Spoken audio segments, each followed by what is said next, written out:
Okay, Steve, thanks for joining us. Nice foggy day behind us. It doesn't seem to be clearing at the minute. So we look back at Met Police on Saturday. 3-1 defeat. It was probably a slightly harsh result for us, really. Yeah, quite possibly. I mean, they're a good side. Yeah, they were very good. No qualms about that. I thought at 1-1, I thought we were well in the game. Obviously, just before the injury to Jack, and then obviously difficult with Josh. Had to take him off. Couldn't risk him going any longer.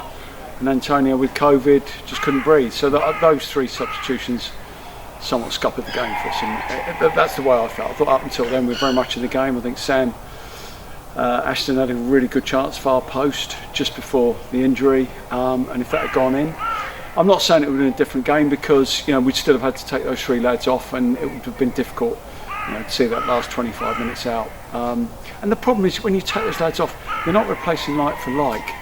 So you're putting square pegs in round holes somewhat, and then the balance of the side goes. Charlie Davis finishes up as a left side of a three, and we haven't got any fullbacks, and all of a sudden we just look stretched, and it's a little bit unbalanced, and that's really why we lost the game. I don't think we lost it because for any other reason. I think if we'd kept that 11 on the pitch, I think we would have been all right, and I think we might have even got something out of the game, as in we might have possibly won the game. So I don't think we'd have got beaten, but they're the margins, and that's some of the like Josh Wakefield has had COVID and hadn't been around for 3 or 4 weeks, and you could see his fitness levels weren't great, and others that were just struggling, like Antonio and one or two others. So it just always seems to be almost a process of getting to a stage where everybody is fit, rather than everybody playing fit. So, but I thought it was encouraging for an hour, 65 minutes.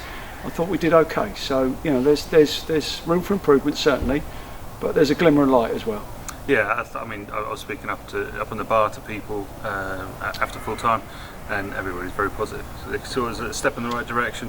Obviously, several returning post-COVID and returning from injury. Yeah, and if you take that into consideration, and you consider, as you say, you consider it as a whole, not just the result, but you consider what actually happened in the game. And at 1-1, we're very much in it, and then you have to make 3 substitutions very, very quickly, one after the other.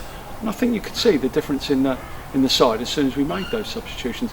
And unfortunately, we're still waiting on players to come back from suspension and injury that might bolster the side. So look, as I said, we've done okay, but we know that we can do better when circumstances change, and hopefully we will. One of the players you mentioned that came off there was Jack Ball. Unfortunately, it's the last action that he'll have for the Whites, as he's had to move on, unfortunately. Yes, probably better Jack tells you what is happening rather than myself. We've tried for probably the best part of 6 weeks to make this happen, but Jack's work has almost consumed him now. He can't get to midweek games, can't get to training, and by his own admission, he doesn't want to do it that way. He wants to give it 100%. He's not. That's how he is. He's not. He is 100% sort of player. player. You know exactly what he's like in training. You know exactly what he's like in games. We saw him. He's magnificent Saturday. He was great. So probably better explained from Jack. We're all really, really gutted that he's going. Not only is he a really good player, but he's top lad as well. He is a top lad. So yes, it's a real disappointment for everyone. But he's tried for 6 weeks, and it's literally impossible. So I'll let Jack explain, but we're all really disappointed. He is due to supply him with some words for an article. I'm still waiting on them, Jack. He's busy. That's why he can't play. I'm sure he can take them all now. So there will be an article regarding that in Jack's own words soon. But yeah, big loss. Sam Roberts will be back for he's tonight. Available now. He's available, and he's available from now on, as long as he behaves himself. Yeah. And Darren can play tonight. Darren can play tonight, but we'll miss Saturday, obviously, because the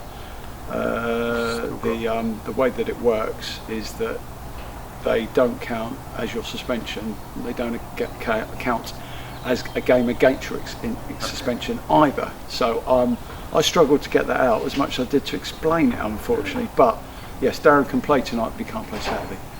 So we will look forward to that Melksham game tonight. It's available online, everybody. Yeah, no, it'll be a good game. It should be an interesting game. It should, yeah. I mean, they're not bad side. They're always, always whenever we play them, we do tend to play them a few times in this competition. They've always been very good. So no, we're looking forward to it. It'll be a good test, and it'll be a chance to give some players a run out, and obviously get some more minutes into some legs, and hopefully that'll be beneficial come Saturday. Yeah, so that's a Wiltshire Premiership. I'll get it out in a minute. Wiltshire Premier Shield game, which is tonight at the Raymac. And then we've got Weston on Saturday. That's going to be another tough one, isn't it? Another easy one, yeah.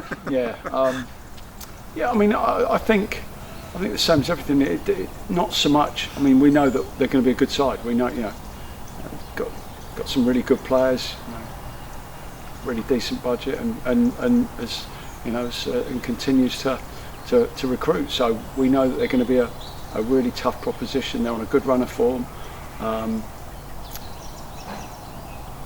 I think as we said before, I think it depends on who we've got fit, who we've got available, and whether or not they're actually ready to play. And if we've got, like we did Saturday, if we've got 11 players, who can give it a go, maybe for 90 minutes this time, maybe not for an hour like it was, then we'll give anyone a good game. That isn't the problem. The problem is us. For us, is not the amount of players, it's just having players available to play. So we'll be okay. As I say, if we can get a team out like we did against Met Police, and they can go the distance rather than, say, just needing that game, then we'll give Weston a game. As I say, they're a good side. It's not easy. They never are, and I think we've got a couple of tough ones after that as well, with Hayes and Taunton coming up. So there aren't too many easy games in this league anymore. No, that's one to look forward to. Because again, really nothing much to lose. They'll be coming here expecting to win, and it's up to us to make sure that we give them a good game. And hopefully a few supporters will turn up for the both games you mentioned there and get behind the lads. Yeah, they were brilliant Saturday. They really were. I mean, it was fantastic support. It was a really positive feel. I think people do understand and are accepting the situation for what it is. I think they've been more than patient this year. I think as I say, the amount of people who turned up Saturday was absolutely fantastic. And just stick with us. It will turn and it will get better. As I said, you've just got to be patient. It won't happen overnight, but we will get players back eventually, and we'll try some more between now and the end of the season, and there'll be one or two more coming in, just so that we can get ourselves ready for next year and make sure that we're in a really good position to go forward. Brilliant. Thanks for joining us, Steve. Yeah, cheers. Cheers.